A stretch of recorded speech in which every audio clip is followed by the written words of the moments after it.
ప్రేక్షకులకు నమస్కారం అండి.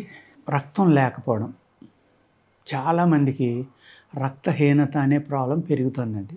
ఎందుకు అంటే ఈ మెన్స్ట్రువల్ సైకిల్‌లో కొంతమందికి అతిగా బ్లీడింగ్ అవ్వడం గానీ, లేకపోతే ఆహారం అలవాట్లు మినరల్స్ బాడీలో సరిపోనప్పుడు అంటే D3, B12 deficiency, vitamin C deficiency, iron deficiency వీటిల వల్ల ఏమవుతుందంటే హిమోగ్లోబిన్ తగ్గిపోతూ ఉంటుంది. ఐరన్ అనేది చాలా ఇంపార్టెంట్ అనమాట హిమోగ్లోబిన్ పెరగాలంటే. అందుకే డాక్టర్లు కూడా ఐరన్ క్యాప్సూల్స్ ఇస్తూ ఉంటారు. ఈ హిమోగ్లోబిన్ పెరగడానికి ఆయుర్వేదంలో అనేక రకాలైన చికిత్సలు ఉన్నాయండి. మీకు గుంట కలగరా అంటాం కదా, మీరు ఒకటేనండి ఇక్కడ. ఐరన్ మీకు కావాలి అంటే కత్తితోటి కోసినప్పుడు ఏ కూర అయితే నల్లబడుతుందో, ఏ పండు అయితే నల్లబడుతుందో అది ఐరన్ హైయెస్ట్ ఉన్నట్టు లెక్క అనమాట. ఉసిరికాయ అంటాం మనం, రాచ ఉసిరి, పెద్ద ఉసిరి అంటాం. రాచ ఉసిరి కాదు, పెద్ద ఉసిరి, ఆమ్లా అంటాం. అది మీరు ఏ చాకుతోటి కానీ దేనితోటైనా కొయ్యండి, కోసిన 5 నిమిషాలకి నల్లగా అయిపోతుంది. ఇనప చాకుతోటి కొట్టి ఈ చాకు కూడా నల్లగా అయిపోతుంది. అంటే దాని అర్థం ఏంటంటే హైయెస్ట్ ఐరన్ ఉన్నట్టు. అలాగే మామిడి కాయని మనం పచ్చడి పట్టుకోవడానికి కట్ చేస్తాం. అప్పుడు మామిడి కాయ భాగం అంతా తెల్లగా బాగానే ఉంటుంది దాని ఒరిజినల్ రంగుతోటి. జీడి కట్ చేయనప్పుడు ఆ జీడి నల్లగా తయారవుతుంది ఆ కటింగ్ అయిన చోట. అలాగే ఈ కత్తిపీటకు కూడా నలుపు అంటుకుంటుంది. అంటే ఆ మామిడి జీడిలో కూడా హైయెస్ట్ ఐరన్ ఉంది. అలాగే అరటికాయ కోసారు మీరు, నల్లగా అవుతుంది. వంకాయ కోసారు, నల్లగా అవుతుంది. వాటిలోనే ఐరన్ ఉంది కానీ తక్కువ భాగం. గుంట కలగర అంటాం మనం.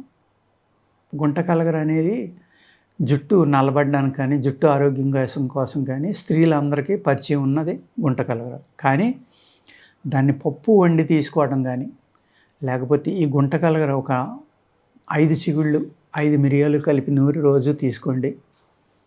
అద్భుతంగా పనిచేస్తుంది అనమాట. ఒక రిబూట్ ప్రోగ్రామ్ కింద మీ శరీరానికి పనిచేసి ఓన్లీ ఐరన్ పెరగటమే కాదు, ఒక సంవత్సరం 2 ఏళ్ళు తినాలి. అంతే తప్ప ఏదో నెల 2 నెలలు తిని మాకు మిరకిల్ ఏం జరగలేదు అనద్దు. సంవత్సరం 2 ఏళ్ళు తింటే కనుక చాలా అద్భుతంగా పనిచేస్తుంది అనమాట. ఇది చాలా అంటే చాలా అనేక వ్యాధులను తగ్గిస్తుంది, వయస్సును నిలుపుతుంది, మ్యాన్ పవర్ పెంచుతుంది, మంచి శక్తిని ఇస్తుంది. అలాగే హిమోగ్లోబిన్ పెరుగుతుంది, ఐరన్ పెరుగుతుంది. ఐరన్ పెరిగింది అంటేనే ఆ మనిషి ఆరోగ్యంగా ఉన్నట్టు. ఐరన్ పెరగాలంటే ఏం చేయాలి? మన బోన్స్ ఏవైతే ఉన్నాయో ఈ మినరల్స్ని బాగా డెవలప్ చేస్తే మనం ఆయుర్వేదంలో ధాతువులు అని చెప్పుకుంటాం. ఈ ధాతు వృద్ధికర ఔషధాలు అంటే ఓన్లీ మ్యాన్ పవర్ అని చాలామంది అనుకుంటూ ఉంటారు. కాదు, మ్యాన్ పవరే కాదు, మీ శరీరం ఎప్పుడైతే రిజునేషన్ అయిందో, శక్తి మళ్ళీ వెనక్కి వచ్చిందో ఆటోమేటిక్గా మీకు మ్యాన్ పవర్ పెరుగుతుంది. వెనక్కి రావాలి అంటే ధాతువులు పెరగాలి. ధాతువులు పెరిగితే కానీ మినరల్స్, మీ బాడీలో మినరల్స్ పెరిగితే తప్ప మీకు మళ్ళీ శక్తి వెనక్కి రావడం అనేది ఉండదన్నమాట. అందుకు ఒక ధాతు వృద్ధికర ఔషధంగా పనిచేసి ఐరన్ హైయెస్ట్ పెంచి మీకు ఏమన్నా రక్తహీనత అనే వ్యాధి నుంచి బయటకు తీసుకెళ్ళడమే కాకుండా అనేక రకాల వ్యాధులను తగ్గించడానికి ఇప్పుడు నేను చెప్పింది సరిపోతుందండి. చక్కగా పనిచేస్తుంది. అలాగే మిరియాలు కూడా బాగా పనిచేస్తాయి. మిరియాలను ఏం చేయాలి? కచ్చాపచ్చాగా కొట్టి మంచి ఇండియన్ కౌ మిల్క్ తీసుకోండి. దేశీ ఆవు నెయ్యి అంటాం మనం. తీసుకుని ఆ మిరియాలు అందులో వేసి వేపించండి బాగా. అవి తేలిపోయిన తర్వాత, అంటే వేసినప్పుడు కూడా తేలుతాయి, ఆ నొరగా తగ్గిపోయిన తర్వాత అవి వడపోసేసుకుని ఆ నెయ్యి ఉదయం సాయంత్రం మీరు అన్నంలో కలుపుకుని తింటే చాలా చక్కగా మీకు హిమోగ్లోబిన్ పెరిగి రక్తహీనత అనేది తగ్గిపోతుంది. అదేవిధంగా నేతిలో వేపించిన మిరియాలు, వాము కూడా నేతిలో వేపించి ఈ 2 ప్లస్ సైంధవ లవణం కానీ బిడాలవనం కానీ తీసుకోండి. బిడాలవనం అయితే ఆకలి మీద పనిచేస్తుంది, ప్లస్ ఇలాగ ఐరన్ దాంట్లోనే ఉంటుంది, దీంట్లోనే ఉంటుంది. ఈ 3 కలిపి రోజు 1 గ్రాము నుంచి 2.5 గ్రాములు. బీపీ ఉన్నవాళ్ళు సాల్ట్ తగ్గించుకుని వేసుకోండి. మిరియాలు, ఆవునేతిలో వేపించుకున్నది, ఆవునేతిలో వేపించిన వాము, ఈ 2 కలిపి బీపీ ఉన్నవాళ్ళు ఈ సాల్ట్ అనేది తగ్గించుకోండి. తగ్గించి వేసి ఇది 1 గ్రాము నుంచి 2.5 గ్రాములు, 1 పావు తులం వరకు మజ్జిగలో కలుపుకుని ఉదయం సాయంత్రం తాగితే మీ రక్తహీనత అనేది తగ్గిపోయి బ్లడ్ పెరిగి మీకు హిమోగ్లోబిన్ ఎవరికైతే పడిపోయిందో వాళ్ళకి చక్కగా పనిచేస్తుంది. అలాగే ఆయుర్వేదంలో అనేక మూలికలు ఉన్నాయి.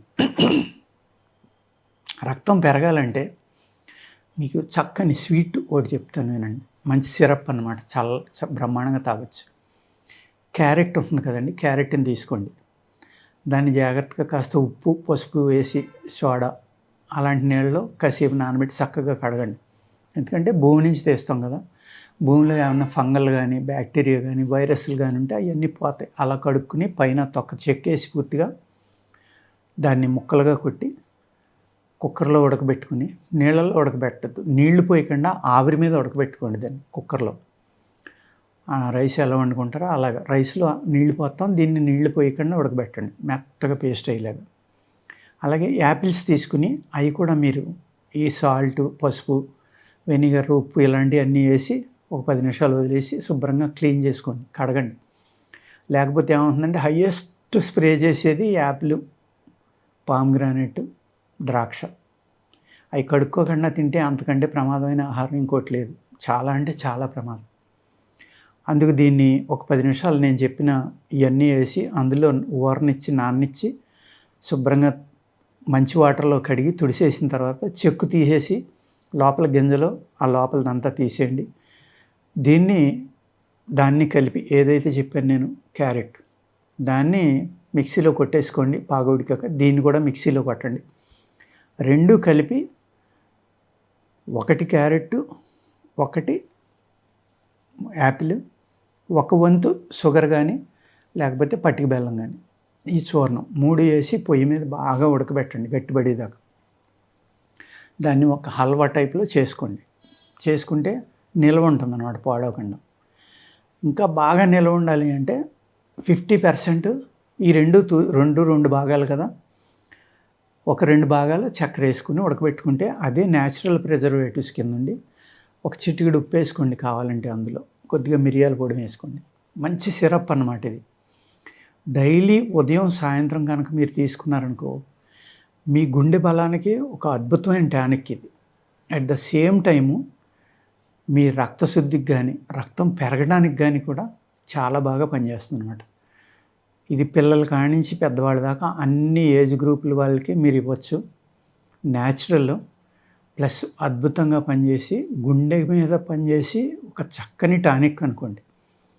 లేదు మీరు దాన్ని కలుపుకొని తాగలేరు, అటువంటిప్పుడు దాన్ని ఒక పేస్ట్ లాగే తినేయండి. ఉదయం ఒక చెంచా, సాయంత్రం ఒక చెంచా. చాలా బాగా పనిచేస్తుంది అనమాట. ఈ విధంగా రక్తం పెరగడానికి మనం అనేక రకాలైన హెర్బ్స్ కానీ, ఆహారం కానీ మనం తీసుకుంటూ ఉంటే మీకు రక్తం బాగా పెరిగి, వంకాయ ఒకటి లేత తినండి, బాగా లేత తినొచ్చు. అందులో ఐరన్ నుండి చాలా బాగా పనిచేస్తుంది.